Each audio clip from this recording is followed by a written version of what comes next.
இஸ்ரேலுடைய அமைச்சர் ஒரு கருத்தை வெளியிட்டிருக்கிறார்.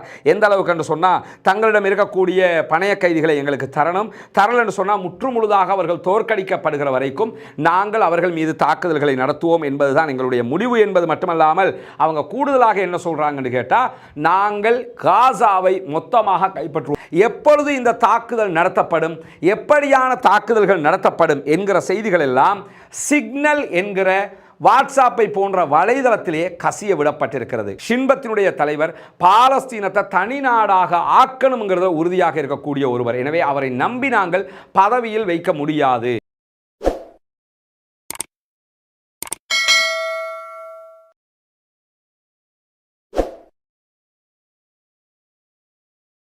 அஸ்ஸலாமு அலைக்கும் வரஹ்மத்துல்லாஹி வபரகாத்துஹு. பேரன்பிற்கினிய சகோதர சகோதரிகளை நம் அனைவர் மீதும் ஏக இறைவனுடைய அமைதியும் கருணையும் உண்டாகட்டுமாக என்கிற உயரிய பிரார்த்தனைகளோடு, பாலஸ்தீனத்தினுடைய காசா நகரத்தின் மீது தொடர்ந்து இஸ்ரேலிய ஆக்கிரமிப்பு படைகள் தாக்குதல்களை நடத்தி வருகிறார்கள்.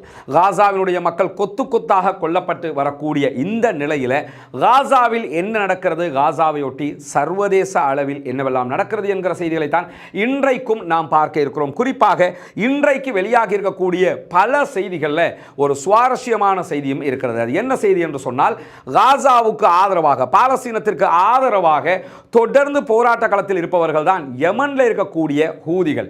இந்த ஹூதிகள் மீதான தாக்குதலை திட்டமிட்டது அமெரிக்காவினுடைய இராணுவம். அமெரிக்காவினுடைய இராணுவம் தாக்குதல் நடத்துவதற்கு முன்பதாக அமெரிக்காவினுடைய ராஜதந்திர உயர்மட்டத்தில் இந்த விவகாரம் பேசப்பட்ட நிலையில், எப்பொழுது இந்த தாக்குதல் நடத்தப்படும், எப்படியான தாக்குதல்கள் நடத்தப்படும் என்கிற செய்திகள் எல்லாம் சிக்னல் என்கிற வாட்ஸ்அப்பை போன்ற வலைதளத்திலே கசிய விடப்பட்டிருக்கிறது. குறிப்பாக நம்ம நிறைய பேர் வாட்ஸ்அப் யூஸ் பண்ணிக்கிட்டு இருக்கிறோம். அதே மாதிரி அதற்கு பகரமாக டெலிகிராம், ரஷ்யாவுடைய டெலிகிராம் யூஸ் பண்ணப்படுகிற அதே நேரம் அமெரிக்காவில் நிறைய பேர் சிக்னல் என்கிற செயலி அப்ளிகேஷன் யூஸ் பண்ணுவாங்க. எலான் மாஸ்கே வாட்ஸ்அப்புக்கு நிகராக சிக்னலை தான் நீங்கள் யூஸ் பண்ணுங்க என்றெல்லாம் அவர் பரப்புரை செய்ததெல்லாம் நமக்கு தெரியும். இந்த சிக்னலில் அமெரிக்காவினுடைய பாதுகாப்பு வட்டாரத்தில் இருக்கக்கூடிய பல பேர் ஒரு குரூப் வச்சிருக்கிறாங்க. அந்த குரூப்பில் எங்கே தாக்க போகிறோம், எப்படி தாக்க போகிறோம்ங்கிற அந்த மாதிரியான செய்திகள் எல்லாம் என்ன பேசுகிறாங்கன்னு சொன்னால், குரூப்பில் பேசிக்கிட்டு இருக்கிறாங்க. ஆச்சரியம் என்னன்னு சொன்னால், அட்லாண்டிக் என்கிற அமெரிக்காவினுடைய பிரபல பத்திரிகையினுடைய ஒரு கட்டுரை ஆசிரியரும் அதிலே இணைக்கப்படுகிறார். அப்போ அவர் நிறைய ஆர்டிகல்ஸை பார்த்து வர்றார். என்னடா இது, தாக்குதலை பற்றி பேசிக்கிட்டு இருக்கிறாங்க, நம்மளையும் சேர்த்து விட்ருக்காங்கன்னா, எவனோ ஒருத்தன் உள்ளுக்குள்ளே விட்டா வேலையை பார்த்துட்டான். அவர் இதெல்லாம் பார்த்துக்கிட்டு வரும்போது அமெரிக்காவுடைய பாதுகாப்பு செயலாளர் விட்காஃப் போன்றவர்கள் எல்லாம் இதில் பேசுகிற நேரத்தில் என்ன ஆகுதுன்னு கேட்டால், இவருக்கு டவுட் ஆகுது, உண்மையிலே இவங்க தானா வேற யாருமா என்று பார்க்கிற போது என்ன ஆகுதுன்னு கேட்டால், அவர் ஆர்டர் பண்ணுறாரு ஒவ்வொருத்தருக்கா, இவர் செக் பண்ணுறாரு. எல்லாமே இராணுவ அதிகாரிகள், உயர்மட்ட அதிகாரிகளாக இருக்கிறாங்க. எனவே யாரோ ஒருத்தர் இவரை சேர்த்து விட்டு உள்ளே இருக்கக்கூடிய தகவல் எல்லாம் இவர் பார்த்துக்கிற மாதிரி ஆக்கி விட்டுருக்கிறார். ஆனால் மேலிடத்துக்கு இது தெரியாத ஒரு செய்தியாக இருக்கிறது.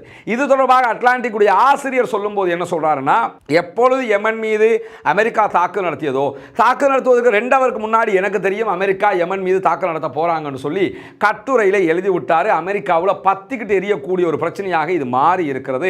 எந்த அளவுக்குன்னா, டொனால்ட் ட்ரம்ப் ஊடகங்களை சந்திச்சு கண்டதையும் பேசக்கூடிய ஒரு ஆளு அவரே என்ன பண்றாருன்னா, இந்த கேள்வியை கேட்டதோட, அட்லாண்டிக் பத்திரிகையா அது சும்மா விற்கிறதுக்கு வழி இல்லாமல் இருக்கக்கூடிய பேப்பர், பரபரப்புக்கு எதையும் எழுதுவாங்க என்றெல்லாம் அவர் பதில் சொல்லிட்டாரு. ஆனால் அட்லாண்டிக் கிழிச்சு தொங்க விட்டுக்கிட்டு இருக்கிறாங்க.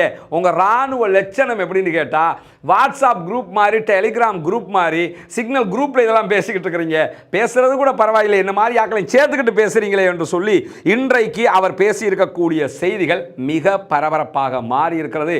உலக மகா இராணுவம், உலக மகா சீக்ரெட் எல்லாத்தையும் வச்சுக்கிட்டு இருக்கக்கூடிய ஒரு நாடு, ஒரு சிக்னல் குரூப்ல என்ன பேசணும்னு தெரியாம பேசி மாட்டிக்கொண்டு இப்பொழுது பதில் சொல்ல முடியாமல் அரசாங்கமே திகைத்து கொண்டிருக்கக்கூடிய செய்திகள் வெளியாகி கொண்டிருக்கிறது. இந்த நிலையில தான் காசாவில் இன்றைய தினம் 37 சகோதரர்கள் கொல்லப்பட்டிருக்கிறார்கள், ஷஹீதாகி இருக்கிறார்கள் என்கிற செய்திகள் வெளியாகி இருக்கக்கூடிய நேரத்தில் தான் காசா மீதான இஸ்ரேலுடைய தாக்குதல்களை இந்த ஒரு வார காலத்துக்குள்ள 270 அப்பாவி குழந்தைகள் கொல்லப்பட்டிருக்கிறார்கள், ஷஹீதாகி இருக்கிறார்கள் என்கிற செய்திகளும் வெளியாகி இருக்கிறது. அது மட்டுமல்லாமல் பாலஸ்தீனத்தினுடைய ரெட் கிரசன்ட் சொசைட்டி வெளியிட்டிருக்கக்கூடிய அறிவிப்பில் அவர்களுடைய 9 ஊழியர்களை காணவில்லை என்று அறிவித்திருக்கிறார். ஏன்னா இந்த தாக்குதல்கள் அவங்க இடிபாடுகளுக்குள்ள சிக்கி இருக்கலாம், இடிபாடுகளுக்குள்ள மரணிச்சிருக்கலாம். எனவே எங்களுடைய 9 ஊழியர்களை காணவில்லை என்கிற செய்திகளை அவர்கள் வெளியிட்டிருக்கக்கூடிய நேரத்தில் தான் இன்றைய தினம் இஸ்ரேலில் பட்ஜெட் தாக்கல் செய்யப்பட்டது. இஸ்ரேலிய அரசாங்கம் பட்ஜெட் தாக்கல் பண்ணியிருந்தாங்க. இந்த பட்ஜெட்டில் தோல்வி அடைஞ்சிருந்தாங்கன்னா தேர்தல் நடத்தப்படும் என்கிற ஒரு நிலை இருந்தாலும் பட்ஜெட்டில் பெஞ்சமின் நெத்தன்யாகுவினுடைய அரசாங்கம் வெற்றி பெற்றிருக்கிறது. பட்ஜெட்டுக்கு எதிராக வாக்களிப்பார்கள் என்று நினைத்தவர்கள் எல்லாம் பட்ஜெட்டுக்கு ஆதரவாக வாக்களித்திருக்கிறார்கள். பெஞ்சமின் நெத்தன்யாகுவினுடைய இந்த முயற்சி வெற்றி பெற்றிருப்பது மட்டுமல்லாமல் தேர்தல் நடத்தப்படும் என்கிற நிலை தற்போது மாற்றம் பெற்றிருக்கிறது. ஏன்னா தேர்தல் வராது, அவங்களா நினைச்சு வச்சா தான் உண்டு, பட்ஜெட்டில் அவங்க ஜெயிச்சிட்டாங்க, இன்னும் 1.5 வருஷத்துக்கு தேர்தல் அஃபீஷியலாக அவங்க நடத்த மாட்டாங்க என்கிற நிலையில் பெஞ்சமின் நெத்தன்யாகுவுக்கு எதிரான ஆர்ப்பாட்டங்களும் இஸ்ரேலுக்குள் உச்சமாக நடைபெற்று வருகிறது. என்ன ஆர்ப்பாட்டம் நடத்தினாலும் அரசாங்கம் அவங்க தான் என்கிற நிலையை அவங்க தக்க வச்சு கொண்டிருக்கிறாங்க. எனவே காசா அழிவது, காசா மீது அழிவுகளை உண்டாக்குவது என்பது இஸ்ரேலால் தொடர்ந்து நடத்தப்படும் என்பது வெளிப்படையாக தெரிகிற நேரத்தில் நிறைய சகோதரர்கள் ஹெஸ்புல்லாக்களுடைய அடுத்த மூவ் சம்பந்தமாக கேட்டுக்கிட்டே இருக்கிறீங்க. இன்றைக்கும் ஹெஸ்புல்லாக்கள் ஒரு அறிக்கையை வெளியிட்டிருக்கிறார்கள். ஏற்கனவே ஹெஸ்புல்லாக்கள் தாக்குதலை நடத்தியிருந்தார்கள் இஸ்ரேல் மீது. அந்த தாக்குதலை நாங்கள் நடத்தலை, அது எங்களுக்கு சம்பந்தப்பட்டது இல்லைன்னு சொல்லியிருக்கிறது மட்டுமல்லாமல் நவம்பர் மாதத்திலிருந்து இஸ்ரேலோட ஒரு சமாதான உடன்படிக்கை இருக்கிறது, அந்த உடன்படிக்கையை நாங்கள் கடைபிடிக்கிறோம் என்று சொல்கிறார்கள். பின்னால் காட்சிப்படுத்தக்கூடிய இந்த காட்சியை கூட நீங்கள் பார்க்கலாம். ஹிஸ்புல்லாக்களுடைய இலக்குகளை நோக்கி இஸ்ரேல் தாக்குதல் நடத்தியதாக காட்டக்கூடிய காட்சி தான் இது. ஒரு 3-4 நாட்களுக்கு முன்பதாக நடந்தது. இருந்தாலும் ஹிஸ்புல்லாக்களையும் லெபனான் மீதும் இஸ்ரேல் தாக்குதலை தொடர்ந்து நடத்தி வரக்கூடிய நேரத்தில் ஹிஸ்புல்லாக்கள் பதிலடி தாக்குதல் நடத்தாமல் இருக்கிறார்கள். காரணம், ஈரானுடைய அனுமதி கூட அவங்களுக்கு வராமல் இருந்திருக்கலாம். ரெண்டாவது, ஹிஸ்புல்லாக்கள் என்ன சொல்றாங்கன்னா, அரசாங்கம் சமாதான ரீதியாக ராஜதந்திர ரீதியாக இதை முடிவுக்கு கொண்டு வர்றதா சொல்றதுனால நாங்கள் கொஞ்சம் அவகாசம் கொடுக்கிறோம்ங்கிறாங்க.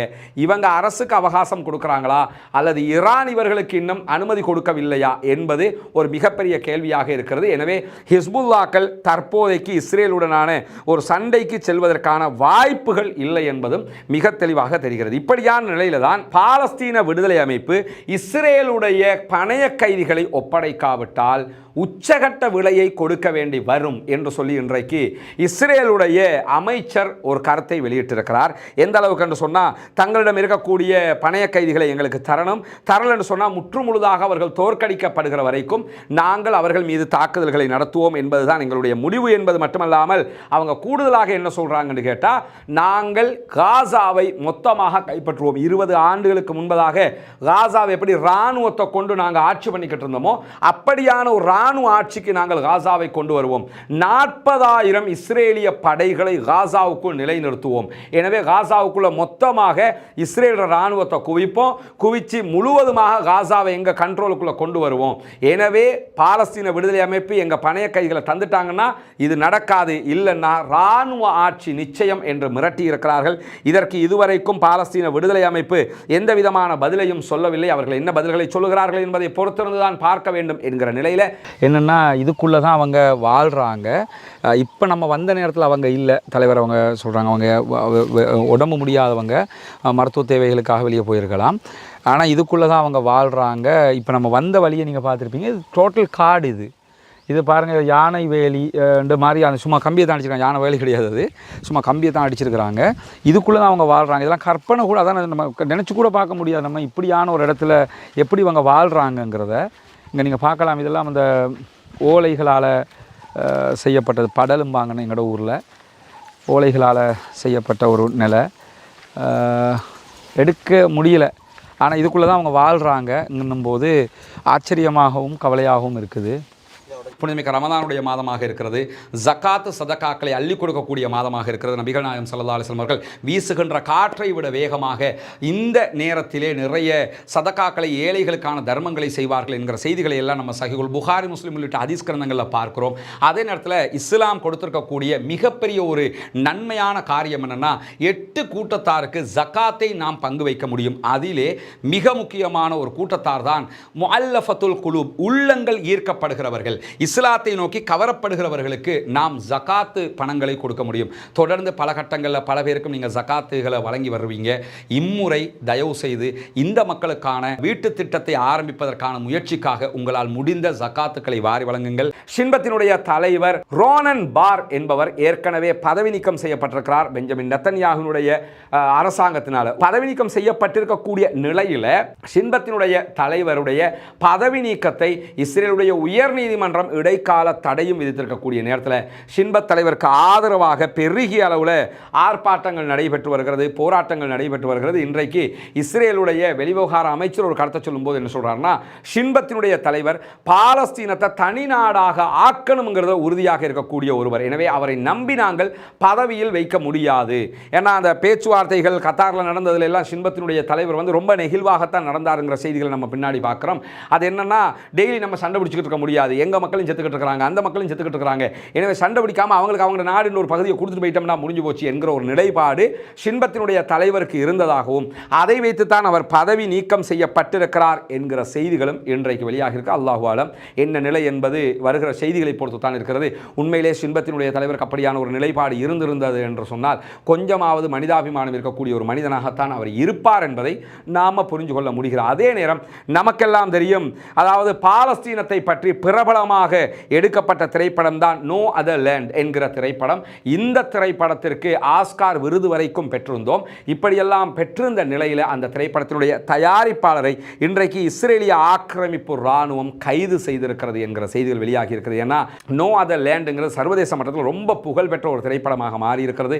அந்த திரைப்படத்தை இவர் தான் ப்ரொடியூஸ் பண்ணினாருங்கிறதுக்காக அவரையும் கைது செய்திருக்கிறார்கள். பாலஸ்தீனத்திற்கு ஆதரவாக நீங்கள் மூச்சு விட்டா கூட உங்களை நாங்கள் கைது செய்வோம் என்பதுதான் அவர்களுடைய நிலையாக இருக்கிறது என்பதையும் நம்ம இந்த இடத்துல பார்க்க முடிகிற. அதே நேரம் இஸ்ரேலுக்கு எதிராக பாலஸ்தீனத்திற்கு ஆதரவாக இன்றைக்கும் 2 தடவைகள் இஸ்ரேலுடைய விமான நிலையத்தின் மீது தாக்குதல்களை நடத்தி இருக்கிறது ஹூதிகளுடைய இராணுவ பிரிவு.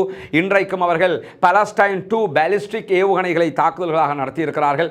தாக்குதல் துல்லியமாக நடந்திருக்கிறது என்று சொல்கிறார்கள். இஸ்ரேலுடைய அறிக்கை பிரகாரம் நாங்கள் அதை தடுத்து நிறுத்திட்டோம் என்று சொல்லியிருக்கிறாங்க. ஆனால் உண்மை நிலை அவர்கள் தடுத்து நிறுத்தவில்லை. யுஎஸ் இன்றைக்கு யமன் மீது நடத்திய தாக்குதல்களை 2 அப்பாவிகள் யமனில் கொல்லப்பட்டிருக்கிறார். அதே நேரம் யமனுடைய ஹூதிகள் போராளி குழு 2 தடவைகள் தாக்குதல்களை நடத்தி இருக்கிறார்கள் இஸ்ரேலுடைய விமான தளத்தின் மீது. அதை தாண்டி அமெரிக்காவினுடைய போர்க்கப்பல் மீதும் 2 தடவைகள் அவர்கள் தாக்குதல்களை நடத்தி இருக்கிறார்கள் என்கிற செய்திகளும் இன்றைக்கு பதிவு செய்யப்பட்டிருக்கக்கூடிய நிலையில தான் சிரியா மீதும் மீண்டும் தாக்குதல்களை நடத்துகிறது இஸ்ரேல். ஒருபுறம் சிரியாவை தாக்குகிறார்கள், யமனில் அமெரிக்கா தாக்குதல் நடத்தி கொண்டிருக்கிறது. அதை தாண்டி லெபனானுடைய பகுதிகளில் தாக்குதல்களை நடத்துகிறார்கள், காசாவில் மொத்தமாக தாக்குதல்களை நடத்துகிறார்கள். அதே நேரத்தில் வெஸ்ட் பேங்க் என்கிற மேற்கு கரை பகுதிகளிலேயும் தாக்குதல்களை நடத்துகிறார். ஒரே நேரத்தில் புனிதமிக்க ரமதானுடைய மாதத்திலே 5 இடங்களில் அப்பாவி மக்கள் கொல்லப்பட்டு கொண்டிருக்கக்கூடிய நிலையில் பாலஸ்தீன மக்களுக்காக பிரார்த்தனை செய்கிற அதே நேரம் யமன் மக்களுக்காக, லெபனானில் இருக்கக்கூடிய மக்களுக்காக, சிரியாவில் இருக்கக்கூடிய மக்களுக்காக, வெஸ்ட் பேங்கில் இருக்கக்கூடிய மக்களுக்காக என்று அத்தனை பேருக்காகவும் பிரார்த்தனையில் ஈடுபடுங்கள் சகோதரர்களே. நாம் பிரார்த்தனை மட்டும் தான் செய்ய முடியும். தீவிரவாதம் ஒழிய வேண்டும், பயங்கரவாதம் இல்லாதொழிக்கப்பட வேண்டும், இஸ்ரேலிய ஆக்கிரமிப்பு பயங்கரவாதம் இல்லாதொழிக்கப்பட வேண்டும். பாலஸ்தீன மக்களுக்காக ஜனநாயக ரீதியாகவும் குரல் கொடுப்போமாக வாகிறது. அல்ஹம்துலில்லாஹி ரப்பில் ஆலமீன்.